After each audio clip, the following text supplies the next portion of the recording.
कक्षा 10 विषय हिंदी। चलिए हम आज कहते हैं राम नरेश त्रिपाठी के द्वारा रचित स्वदेश प्रेम पढ़ते हैं। स्वदेश प्रेम। तो चलिए देखिए, आप जीवन परिचय इनका अपनी बुक से पढ़ लीजिएगा। अतुलनीय जिनके प्रताप का साक्षी है प्रत्यक्ष दिवाकर घूम घूम कर देख चुका है जिनकी निर्मल कीर्ति निशाचर, देख चुके हैं जिनका वैभव ये नभ के अनंत तारागण, अगणित बार सुन चुका है नभ जिनका विजय घोष रण गर्जन।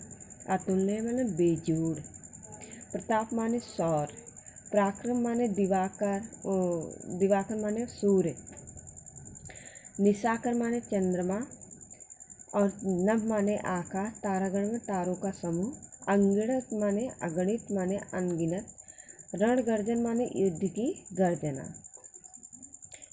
की गर्जना। तो देखिए, इसमें राम नरेश त्रिपाठी ने भारत के गौरवपूर्ण अतीत की झांकी को प्रस्तुत किया है। तो कहते हैं अतुलनीय जिनके प्रताप का साक्षी है प्रत्यक्ष दिवाकर। कब कहता है कि तुम उन पूर्वजों को स्मरण करो, या उन पूर्वजों को याद करो जिनके यश की तुलना कोई नहीं कर सकता है, कर सकता है, तथा सूर्य जिनके बल पर और प्रताप का स्वयं साक्षी है। हमारे पूर्वज तो ऐसे थे जिनकी निर्मल और स्वच्छ कीर्ति, यहाँ देखिए, घूम घूम कर देख चुका है जिनकी निर्मल कीर्ति निशाचर, जिनकी निर्मल और स्वच्छ कीर्ति को चंद्रमा भी संसार में घूम घूम कर देख चुका है, और जिनकी निर्मल देख चुके हैं जिनका वैभव ये नभ के अनंत तारागण, आकाश के अनंत तारों का समूह भी उनके ऐश्वर्य को बहुत पहले देख चुका है। यह आकाश भी हमारे पूर्वजों की विजय घोषों और कहते हैं युद्ध की गर्जनाओं को अनेक बार सुन चुका है। कहने का मतलब आकाश जो है, नभ जो है, वह हमारे पूर्वजों के विजय की घोषणा और युद्ध के गर्जन को अनेकों बार सुन चुका है। अगणित बार सुन चुका नभ, मतलब अनेकों बार ये कहते हैं पूर्वजों की विजय के बारे में सुन चुका है, जिनका विजय घोष रण गर्जन। कह रहे हैं कि मतलब युद्ध की गर्जनाओं और विजय की घोषणा को अनेकों बार यह आकाश जो है वह सुन चुका है। अर्थात हमारे पूर्वज के प्रताप, वैभव और यश, युद्ध कौशल सब कुछ अद्भुत और अभूतपूर्व है। इनकी तुलना किसी से नहीं की जा सकती है, कि किसी से इनकी तुलना की जा सके। तो चलिए काव्यगत सौंदर्य देखिए। भाषा संस्कृत शब्दों से युक्त साहित्य खड़ी बोली है, शैली भावात्मक है, गुण ओज है, रस वीर है, छंद मात्रिक है, शब्द शक्ति व्यंजना है, अलंकार रूपक अलंकार है, दिवाकर निशाचर और तारागण में। अनुप्रास अलंकार है अतुलनीय जिनके कीर्ति निशाचर में है, जिनका विजय में है।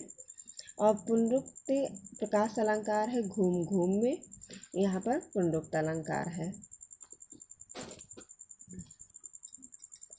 आगे देखिए, शोभित है सर्वोच्च मुकुट से जिनके दिव्य देश का मस्तक, गूंज रही है सकल दिशाएं जिनके जय गीतों से अब तक, जिनकी महिमा का अविरल साक्षी सत्य रूप हिमगिरिवर उतरा करते थे विमान दल जिसके विस्तृत वश स्थल पर।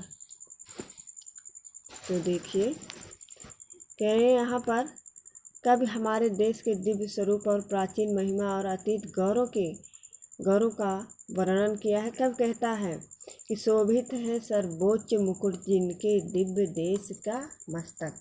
दिव्य माने होता है अलौकिक। तो देखिए, भारत एक महान एवं प्राचीन अलौकिक देश है, जिसके मस्तक पर हिमालय रूपी सर्वोच्च मुकुट सुशोभित है। हमारे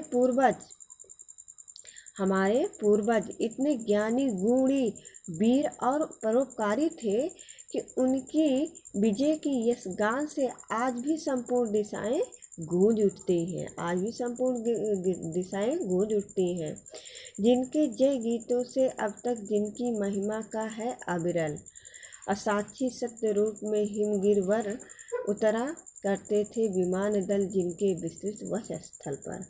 वे हमारे ही पूर्वज थे, जिनकी महिमा के साक्षी हिमालय पर्वत और वन प्रांत के पेड़ पौधे हैं। हिमालय और वन आज भी उनके सत्य रूप का बोध कराते हैं। यह हमारे देश के विस्तृत भारत भूमि ही है, जिनके वक्ष स्थल पर अन्य देशों के विमान भी उतरा करते थे, अर्थात भारत की कीर्ति को सुनकर दूर दूर से विदेशी यहाँ आया करते थे। इस प्रकार भारत की कीर्ति संपूर्ण विश्व में फैली हुई थी। काव्यगत सौंदर्य है, भाषा साहित्यिक खड़ी बोली है, शैली है भावात्मक एवं वर्णात्मक, गुण है ओज, रस है वीर, छंद है मात्रिक और शब्द शक्ति है व्यंजना। अलंकार है अनुप्रास अलंकार, जिनके जय साथी सत्य और विस्तृत वक्ष स्थल पर। रूपक अलंकार है सर्वोच्च मुकुट और सत्य रूप हिमगिरिवर में मतलब कहते हैं रूपक अलंकार है।